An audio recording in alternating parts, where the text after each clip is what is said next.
This is the Podcast Express, and we're talking to whoever's listening out there. Welcome to 5 Minutes of Trouble, the only podcast on the internet that covered the John Carpenter film Big Trouble in Little China 5 minutes at a time. I'm Josh Horowitz from the 5 Minutes of Bonsai podcast, and along with my co-host Brett Stillo, this is part 2 of our epic 2-part interview with Big Trouble actors and stuntmen Gerald Okamura, Jeff Imada, and Brian Imada. Okay, we were looking, we were looking at Carter Wong right now, so did you guys have a chance to interact very much with Carter on the set? Not me. Not really? Not really, no. I wonder how much his English was at that, how good it was at the time. Probably not. Wasn't good. Yeah. He had some handlers too, right? Didn't he have some people around him? Or he had some women around him. Oh, really? Interpreters. Tell us more. That's a good word, handler. Yeah. Interpreters. Interpreters, yeah. Oh, I'm sorry. I've seen videos. I mean, he still looks basically like he did 30 years ago. It's crazy. And he's still going and doing like tournament stuff. Even now, there are YouTube videos from like a year ago. Was he really? Yeah. Oh. Yeah. And he sounds the same. Well, he was younger the than same. us. Oh, yeah. A little bit. Is he still, does he live around here still? Or I'm not sure. in California? You know, I haven't heard. It seems like I read something about maybe he's based partially in New York. Oh, okay. That kind of rings a bell, but I could be wrong about that. But Were there any stunts that you guys performed in this scene that like were significant that just didn't get shown? Something kind of interesting that you want to tell about? I don't know. I hit the ground an awful lot. I think we all did. Right? Yeah. Except for Gerald. Yeah, I don't think it's, like I said, the way John treated me, it was like, you're too noticeable, so go sit down, drink a cup of coffee kind of deal. So I didn't participate as much as I wanted to, like, Brian and Jeff. I mean, they go to wardrobe and then put on an outfit and then they do a fight scene, and then next time they get a different wardrobe kind of deal. So, yeah. Because he was an actor and we were stunt guys at that point. We had to share a dressing room. He had his own. Ah, yes. I had nice. handlers too. Female handlers? I'm not saying. This day and age, I'm not saying. So you guys talked about, changing sides and being Wing Kong 1 minute and then Chang Sing the next. In the alley fight, was there ever a time, when you were both Chang Sing, well, not at the same time, but during the alley fight, were you ever, was there ever a scene where you were Wing Kong and then another scene in the alley fight where you're Chang Sing? Oh, yeah. Yeah. Oh, yeah.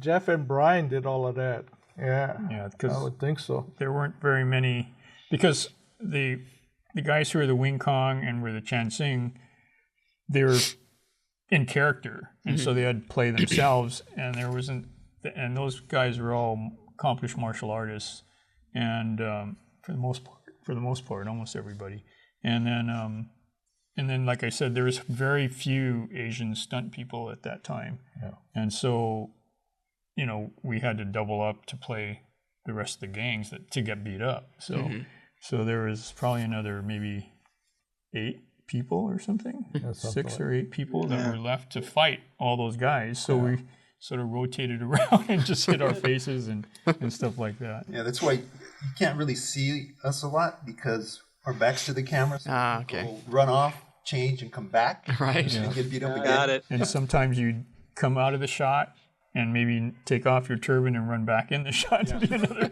Wow. While the film's still rolling. Yeah. That's awesome. And then like we were saying before, like you'd put on, if you were going to be on front of camera, then you'd put on a goatee or you'd put on a wig or you'd put, put on a, eye patch or have a bandana partly over your eye or something, something. So to hide our identity, our true identity.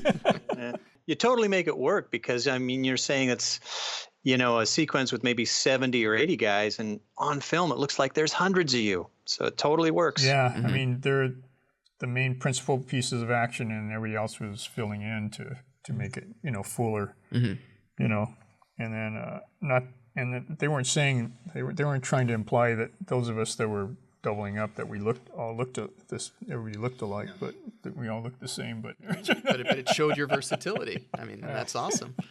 Now, you go through scenes like this, and you guys ratchet up the intensity, and and then they say cut. I mean, how do you transition from such intensity to then going over to craft services and grabbing a donut? I mean, what do you go through? Fairly easy. Yeah, it's like turning a switch. Yeah, or you. I think it all depends on the individual, because some of them, I wouldn't say the stunt guys, but I think more of the background people that get a chance to kind of do some of the stuff.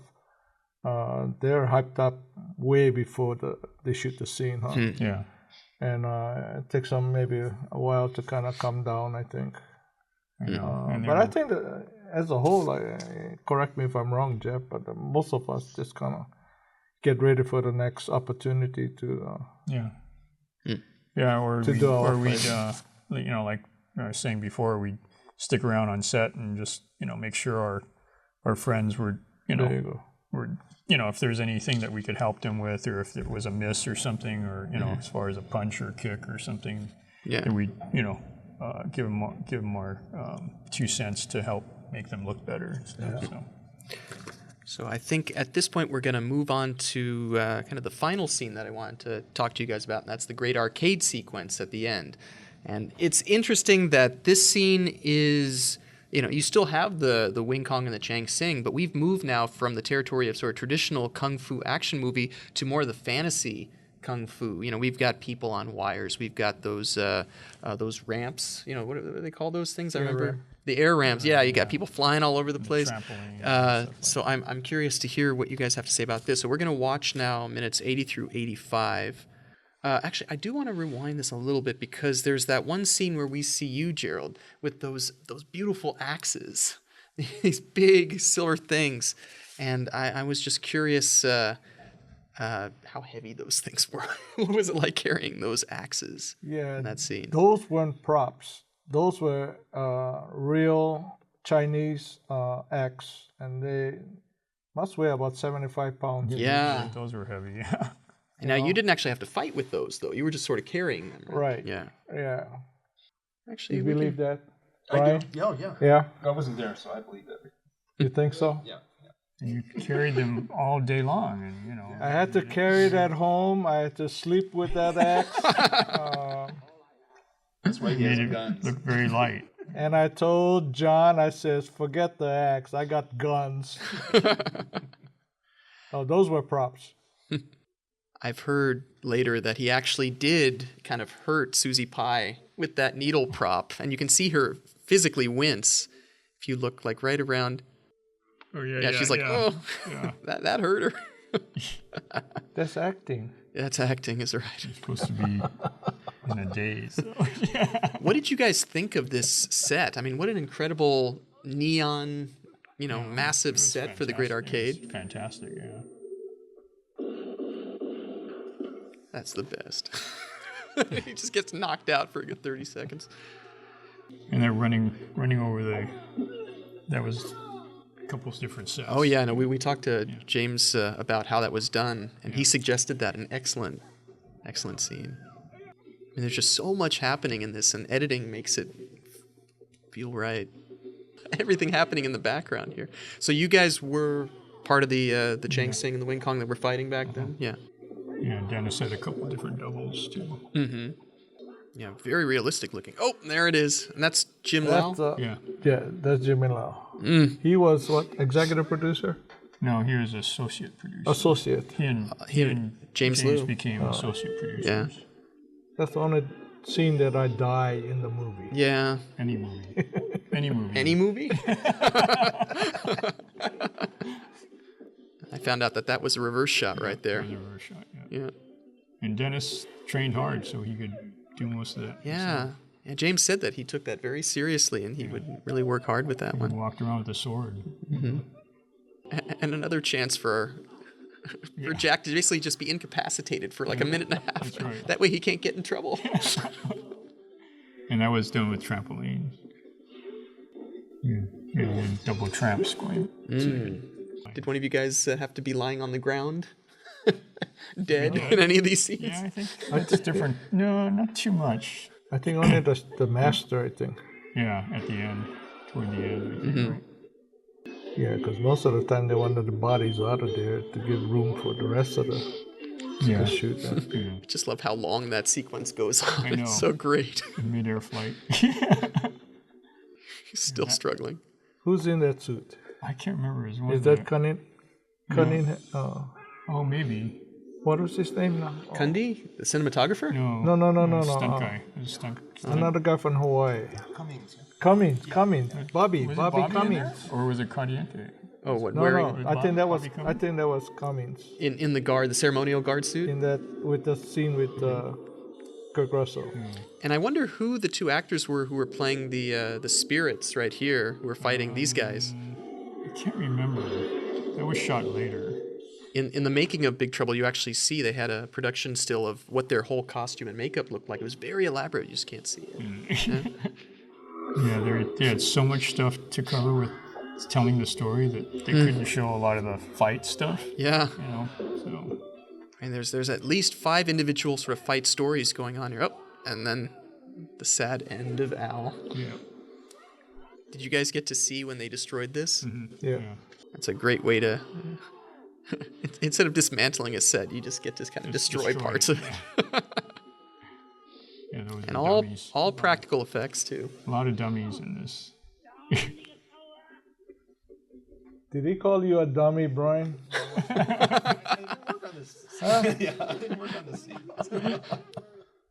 Okay. Well, we just got to see the destruction right here. One take there, I assume. Oh yeah. Wow. And you take what they end up with. That's it. Lots of cameras on that one. So yeah, the great arcade sequence. We just watched some of this, just so I can ask again in case the quality didn't come on. So what did you guys think when you first stepped into the set of the great arcade? Well, what were your first thoughts? Just looking at it. Very impressive set. Yeah. Yeah, for me it was the same kind of awesome set. But you know, it's again one of those where you look at all the work that's involved putting up the set. And then the afterthought to that is after they blew it up and destroyed it. It's like, you know, I think most of the movie, they build it up and then they blow it up. Right? Yeah. And then how long was this sequence? How many weeks would you say you worked on the arcade fight? I don't think it was weeks. I think it was days. Yeah, it was days. Really? That's why we had a lot of fights choreographed that we choreographed, but then we couldn't focus on it because there's so much storytelling to do with all the principals. So we were more or less background, unless it was specific, you know, places where like Gerald gets killed or Al gets killed. We'd see us, you know, and those were edited too because there's a point where, you know, like a lot of them got cut out. Yeah. So you might have caught Gerald right at the end of when he finished killing somebody else, and then he gets killed, or Al just finished a fight, and then they just cut into it and, you know, killed him off. So it was seemed shorter as far as our involvement. We were still on set, but because there's so much going on with Kim and Kurt and Dennis and all the storms and stuff that they had to focus on that part to make sure they had a movie rather than a bunch of guys fighting. So what we want to say is that all the stunt guys had a lot of time for coffee and craft service. Lots of donuts. A lot of the principals was shooting, you know, and that took a while. So And if James was busy and Dennis was free and he wanted to train, we all sort of helped keep Dennis going because if he had questions about stuff.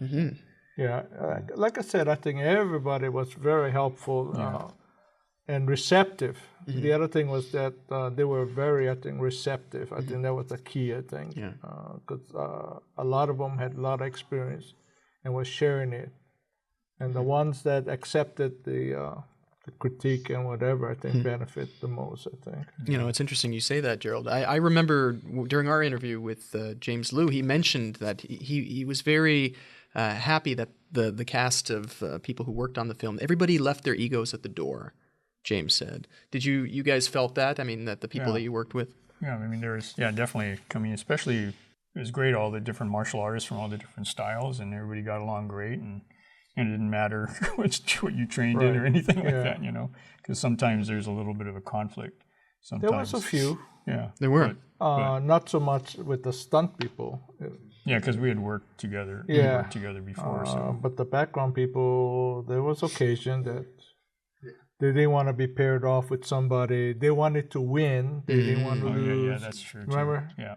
Yeah, there were some people that definitely wanted to win, regardless. Who would step in at that point to kind of get them to? That's the coordinator. Yeah. Or some of us that have been around on the set more. Try to say something that, Yeah, what they don't understand is that, like, with Jeff and those guys, not only are they experiencing the movie stuff, but you're dealing with rank. Some of them think their rank overranks Jeff or whatever. I'm just saying that maybe it didn't happen that way, but a lot of them feel that they have higher rank than the guy that's telling him, hey, no, you got to lose on this fight kind of deal. So there was that little bit of that. But it sounds like, I mean, that's something where you have to earn it. I mean, you have to be on a number of these films. You have to sort of be more established. I think Jeff can explain more of that, but I think what happens is that you don't get asked to come back. You got to be in with the group. When I say that, you got to give and take. Yeah, because you're there to make a movie. Right. It doesn't matter if you're a fifth degree or whatever, or you've been studying for 20 years. If you're going to lose, you're going to lose. It's like, it's sort of, you're playing a part. It's not really you. So you have to sort of explain to them that, I understand that, but you're playing a part. You're not. It's not you who's actually losing, and somebody has to lose at this point. You may win it in another part of the fight. So, just let's all work together and make it exciting and have you lose. Change your turban. There you go. So I'm going to ask again about the double axes that you carry in that scene. I mean, they're just wicked looking. So tell me a little bit about the axes. Was that provided to you, or did you end up making those? No, that was props. That was props. That was props. There was another thing that they wanted. John introduced the character with those axes. I really don't fight with them. Yeah. It was just more of a show thing. And how much did you say that they weighed? Well, I think they were like 150 pounds. Together? Each. No, each. Each. I had to train for maybe three months lifting weights. No, really, it's really. They were heavy though. There was a lot of wire. Certainly. In that too. I'm sorry. Oh, I'm sorry. Now you're gonna blow my cover. No, they were prop. They were fairly light. It wasn't solid, but it was. There's a story that I want to share. I don't know if I can, so you might have to edit this out. Okay. All right. The prop lady was a man and wife. Johnson, right? Kent Johnson. Ken. Kent, Yeah, okay. Kent Him and the wife. We've heard about Kent, yeah. Okay. Anyway, I said, what's the chance of me getting the axe? Can I confiscate the axe? Can you purchase those at a very high price? I did say that. Can I buy the weapons? Yeah. They said, no, it's rental. Okay. All right. Long story short, years go by. I'm working on Showdown in Little Tokyo. Brendan Lee. Right? Okay. And who do I run into? Kent's wife. She's the prop master on Showdown in Little Tokyo. And I run into her, and all of a sudden she says, Gerald? He goes, what a opportunity. She goes, I have a gift for you. Oh. And I said, okay, what? Haven't seen her since that time. Yeah. Long story short, the next day, she presents me with one of the axes. Wow. Oh, yeah. That's awesome. Was it the actual one that you used in the film, or? The actual one. Wow. One of the two that I had there. She confiscated. I'm not going to say how. Acquired. She moved 4 times, I think, in that span. She moved houses And every time, this is a story that she told me. Wow. She took the axe with her. Why, she don't know. Until that day, and the following day, she brings me the axe. And she goes, I have a surprise for you. How great. This is for you. And I just blew my mind. How many years later was this? Oh, I want to say, what was that? Maybe 5, 6 years? 5 years. 5 years, yeah, something like that. So you have the axe? I have the axe. Wow. It's up for sale, Brett. There was actually 2, but Gerald already sold one of them. She only confiscated one of the 2. So where is the other axe? axe? As I know. Yeah. I thought, there's times that I really wanted to share the story. Yeah. Because, to me, it's really awesome. I mean, for this lady to carry that's- it for 4 or 5 years. That's great. So, yeah, it's awesome. Well, actually, speaking about weapons, so again, going back to that 1986 press kit, they describe you, Gerald, as the man of many weapons. And certainly I've heard that you've made weapons over the years, but do you remember ever getting that name, and man of many weapons? You had that name before the movies. Oh, did you? Yeah. I had a cover story on Inside Kung Fu that, I forget who wrote that. Anyway, that was the title, Man of Many Weapons. And that was one of my first cover stories that I got in the magazine. And I remember I actually had a chance to interview you via email years ago, because I've had that Wing Kong site for a long time. And you mentioned at that time that you had something called an Okamura hook sword. Oh. Yes. Yeah. Have you had any other interesting weapons that you've designed since then? The belt? Not. The timeline is here nor there as far as weapons. Like Jeff said, and really this comes from Danny Inosanto. When I met him on Killer Elite, he introduced me to the buckle. It's a push dagger. That's a buckle. And what I did was I used that concept, and I had 2 in my belt in the back. Push daggers. They look like decorations, part of the belt. You can see it's stainless steel and a black belt and that kind of deal. That was one of them. When they had this incident of a serial killer, I think freeway serial killer or whatever in LA, a guy came up to me. He was going to teach women self-defense. He says, "Hey, come up with with some kind of weapon." Okay, so one of the weapons that I came up with is it's a tampon plastic holder. All right. Okay. 2 tampons in there. What I did was I took the tampons out. I put 2 spikes in there.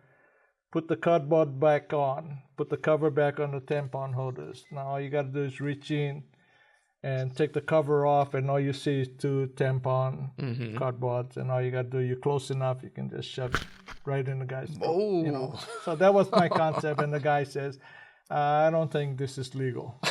But that was my idea. But what would you have called it, though? All right, Brian, help me out, Brian. I mean, but the good thing about it was, since it was tampons, it would stop the bleeding at the same time. That's right. There you go. Thanks, Jeff. But kill him and don't worry about the mess. There's no mess. There was times when I used the knife, not so much the tampon, but the knife in the belt to get a job in a movie. I would go up to the director, and he goes, "Where's your weapon?" And I walk up to him, and I pull it out, and I come and I have it right on the side of his neck. No! And he goes, "Well, are you gonna kill me with your finger?" I said, "No, I'll just slice your jugular vein." And Whoa! And at that point, I thought that I wasn't going to get the job, so I just went for it. Did you get the job? Yes. Yeah. There you go. So And he used to go on the airplanes with those and stuff like that at the time. Well, that too. Like you talk about Killer Elite. I read a little bit on what we had to do at the airport. Yeah. I actually had a cast made. Oh, that's right. That's right. A cast made I concealed a stainless steel tube in it. Okay, like a blowgun. I had a flexible hose come up. Huh. I attached that to a plastic cup, so you can be like you're drinking. The dots that I made was stainless steel welding rod.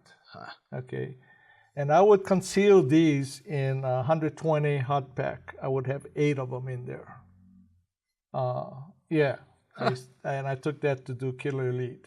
At that time, they said it was too violent. There would be like an R. They were trying for PG. Wow. And this is Peckinpah. There was no way that you would get Peckinpah to do a Sam Peckinpah. PG. I mean, so yeah. Crazy. Last thing I have in the arcade sequence. So yeah, I mean, this is the fight, unfortunately, where your character meets the untimely end with the double swords to the shoulder from Jim Lau.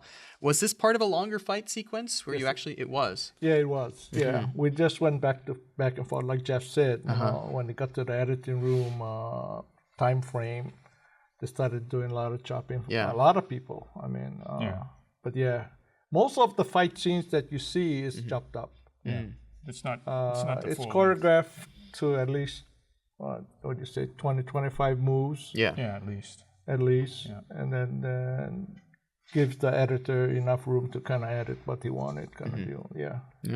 So that basically covers the scenes. Sort of the last kind of thoughts that I have here. Jeff, what would you say was your favorite moment from the film? Was there like a specific stunt that you're proud of, or something like that? Yeah, the one where I got pushed off in the car into the ocean. No, no. We didn't see that. That might have been Lethal Weapon 4. Yeah, I did die in a car there too. Seems I die quite a bit in cars. And there was another truck. There was another semi. That's right. Yeah. Oh. Well, I got killed by a semi twice. Anyway, I can't specifically say. I'd say the alley fight was really a lot of fun because we got to participate and we got to be different bad guys and do different things and it was like like we were talking about everybody working together and trying to make something memorable, which I think was accomplished in a lot of ways. We did good. Everybody did good. And Needles was fun. Fortunately, I was able to, hide my face and play other parts because I'm just blend in, not like Gerald. So, but I can't say specifically. I'm sure there was at the time. Some cool gag I did, but I can't specifically remember right now. That's okay. Gerald, what about you? What would you say were some of your... It's kind of hard not to pick the 6-gun scene. Of course, yeah. And I'll just stay with that. Okay. I mean, like Jeff said, there's other... We participated in a lot of fight scenes. But yeah, for me, the memorable one would have been with the guns. Sure. Yeah. What about you, Brian? The memorable one was in the warehouse when I got thrown onto the table. Oh, that's right. And they didn't score it, and it didn't break. So we had to do it again. Yeah, so we did it again, but it was fine. Remember that? Did he adjust you I remember. properly? I don't know. Did Jeff I think so. No. adjust you properly? I wasn't in charge of that part. I mean, at that time. But the most fun was in the alley when we had to run out, change, I go think back so. in, I fight. think everybody enjoyed that. That was the alley fight. Yeah. Can you guys remember, were there any sort of behind-the-scene moments in these action sequences that, fans don't really know about, like amusing outtakes, anything like that? Like, was there a big fail that you kind of remember? For me, I can't remember. I think Jeff and those guys participated more because I think they shot more than... You guys must have shot like about 4 weeks. That's because Gerald was perfect in every scene he did. I don't want to say it, but I was just a one take. Yeah, one take, Gerald. I was just going to say that, but And then the editor comes around and does a one take on me and chops me with one slice. I mean, it's like, I know there was like when the storms were there and when they made an appearance and they were spinning through the air and things like that. Because at the time, wire work was not really done a lot here. And before that, everything was on piano wire and stuff like that. So John didn't feel comfortable putting guys actually on the wires, except unless they were going straight up and down, kind of almost. So a lot of the scenes where they're flying through the air, that was, the trampoline or something like that. And then if they're flipping, it was basically when you see them spinning through the air and flipping through the air, the storms, they're actually dummies. Oh, those are dummies. Yeah, and they're being pulled through the air on a motor, and they're spinning. And then there's a few times at the beginning where they would go up and they would like not spin, or they'd slowly, or they'd be out of round. The spinning would be fast and slow, and then so there was those moments where you could tell John was getting sort of frustrated. But I do recall that, and then just trying to get a lot of action done in a short period of time with a lot of people, and trying to figure out the best way to accomplish that. We even broke off and sort of like splintered off and tried to grab some shots of things because time was so, second unit did a lot. Man. Yeah, we did a lot of stuff. We shot a lot of stuff to help fill in things because we didn't have enough time to shoot everything first unit. So we'd run back and forth, like trying to do that and help James out and stuff. So, Brett, do you have any sort of last minute stuff to ask our guests? Only about 30 or 40 things. Just, because your credits, your list of credits is just so fantastic. I feel like I have to ask, with the great careers you guys have had, have you had, are there any specific moments, what would you say are just some of your favorite experiences overall in your career as a stuntman, and, how would they maybe compare to working on Big Trouble? For me, I was fortunate enough that after Big Trouble, because I did help out a lot on the second unit and a lot of different parts of the film, that John and Larry Franco asked me to come back and coordinate for them on all the other films after that. And I didn't want to step on Kenny's toes because I felt like Kenny should be the one to carry on, but they wanted me to come on board and work with John. So I've been fortunate enough to work with John since on every film since he's done since Big Trouble in Little China as stunt coordinator. He also helped me get I directed second unit for him, so I got my DGA card with him. Oh, that's great. I was able to I was fortunate enough to sit in the editing room with him and cut film with him. What was that like? It was great. I mean, we were sometimes we'd race to see who could cut film the fastest, and stuff like that. And then I sat in and watched him compose and do so. So it's very few directors that I can say that know their craft from beginning to end, from the writing aspect to producing, directing, editorial, music, and composition, and everything. So I've been very fortunate to be able to, that John allowed me to work with him and sit with him in all phases of production. So it helped a lot in my career. So it was, I have to say that's one of the highlights. A big highlight of my career. And then I was offered Matrix 2 and 3. I was brought up Matrix 1, but 2 and 3, I knew the producer and line producer on that show, and they had called me to come over on that early on, and we just had started shooting Ghost of Mars, and I would have loved to have done that if it was another time because it had everything you can possibly, ask for as far as action, but I couldn't leave John. John's such a great guy that it was not worth it for me to do that and leave John, and so I got to say that working with John Carpenter is very instrumental in a lot of my knowledge in a lot of areas in filmmaking. Very good. What about you, Gerald? What were some of the other movies that you've worked on? Compared those experiences to Big Trouble? Well, like everything else, it comes down to Big Trouble Little China. I mean, it's very hard to kind of find something better.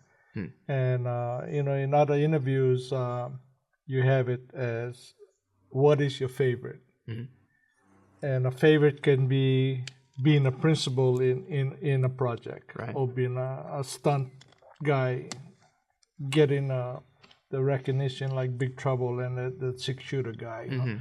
To me, the character is still alive. And so it's real hard for me to say, well, this other project was better.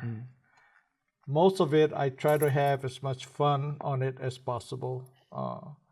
And my thing is that if I can entertain, because I did a movie, was supposed to be an action movie, and it ended up as being one of the funnier midnight specials. Would this be Samurai Cop? I couldn't hear that. But would this be Samurai Cop? Excuse me, can you speak up? I didn't hear you, Brett. But this project was one that the DP shot it as a serious martial art movie.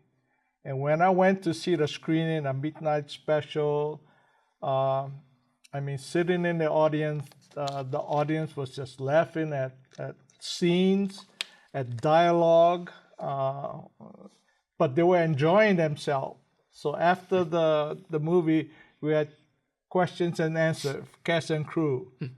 And they asked the DP, what he thought about the movie and all that. And again, he said, he thought he was shooting something action, not a comedy type of deal. Wow. And for me, it was like, if I can entertain, if the person out there enjoys laughing at it, I can be the clown or whatever of the project. But if you laugh, you're entertaining, you're being entertained, for me, that's good enough. So, yeah. I can't remember the name of that title, Brett, but you might be right. Perhaps. That was Samurai Cop, right? Samurai Cop. Is that right? Some kind of a cop. Samurai Cop. Like where you drink your tea. Oh, Samurai Cop. Samurai Cup. Oh. Samurai Cup. Yeah. All about crime in the dishware industry. It was really uncovered a lot of things. And where can you see that now, Gerald? It might be in the archives. Archives. Archives. I think it's buried somewhere in the desert. But it's just a fun thing. Yeah. If you have a chance, watch it. Samurai Cop. Cop. Cop. And Brian, what about you? The movies that you've worked on, TV stuff, compared to Big Trouble. Well, Big Trouble was probably the most fun we've had, because I met a lot of guys too on that show. But probably one of the more memorable films I worked on was when I doubled Italian Fat. My brother threw my name in. And I got to double him on 2 movies. That's neat, yeah. And he's a great guy. Yeah, I can see the resemblance, sure. He's a couple inches taller than me, so I had to wear this. But did I say that? But the driving was, we did a lot of driving in The Corruptor. And that was a heck of a lot of fun. But, yeah, that was one of the more memorable ones. Right. But I'll never forget Gerald, because he's like one of the favorites we have. Yeah, of course. Yeah. You're invited to dinner already, so you don't have to add on to this list of compliments. Well, so I wanted to thank you guys so much for taking the time to have this amazing get-together of, cast and talk old times here, and it's an honor to meet you, and I respect all the work you did. I mean, I remember Big Trouble in Little China from when I was just a kid watching it in a hotel room, and it's turned into so much. It's shaped part of my life, and to be able to meet you, it's truly special. So thank you very much. Thank you. I've got to say that the film that's most commented about when people talk to people is Big Trouble in Little China. Yeah. Like, is John going to make another Big Trouble in Little China? And I've worked on a lot of different projects, but that film always comes up all the time. Oh, that brings up a question. So if the movie with The Rock happens, and I haven't heard of anything in like the last 2 years, but if it happens and they come asking, would you guys be in it again? I actually have talked to them about. I've talked to The Rock's producing partner, and do you have any information? Because it's been like nothing for so long. This was last year, early in the year, I think. Has it been longer? That they're waiting for the first draft of the script to come out. Oh, I see. And then they're going to talk to John and get his blessings and stuff like that. So they wanted to make sure that John was, even though. Okay, so it's still in the works then. Yeah. But if they come knocking, will you guys heed the call? Will we see? No. Not unless they have me just sitting and just kind of pointing. Nothing physical. You could be the ghost of yourself. There you go. Yeah. With the 6 guns. There you go. I can carry the 6 guns. Yeah. And the axes will be on your back. Yeah, but that'd be interesting. What comes up the next go around? Yeah. Only one axe. Yeah. Though. No, it'd be. Yeah. All right. Well, I wanted to just sort of end the episode here, so with a couple of final plugs. So please visit us at 5minutesoftrouble.com. You can also check us out on Facebook at 5 Minutes of Trouble. Twitter, we're at 5 Minutes Trouble. We also have the truck stop still on the Facebook if you want to discuss this episode. Of course, we have our other podcast. We discuss 5 Minutes of Bonsai, so please be sure to check out that if you like Buckaroo Bonsai. Please tell your friends about this podcast. Give us a nice rating on iTunes if you can. And that's pretty much it. So, again, thank you, Brett. Any last words here? Yeah, again, thanks for talking with us today. And also, thanks for all the great moments you've given us in movies over the years. Oh, thank you. Well, thank you. Let me have my 2 cents spin. Wing Kong rules. Remember that out there in the wilderness. Wing Kong rules. But Lords of Death are right behind. And then you got to watch out for that samurai cop. Oh, the cop. Only the Samurai It's the going cop. to be a new character in the next Big Trouble in Little China. All right. Thank you. Thank you. This is the Podcast Express signing off. Thank you for listening to yet another episode of 5 Minutes of Trouble. Wing Kong rules.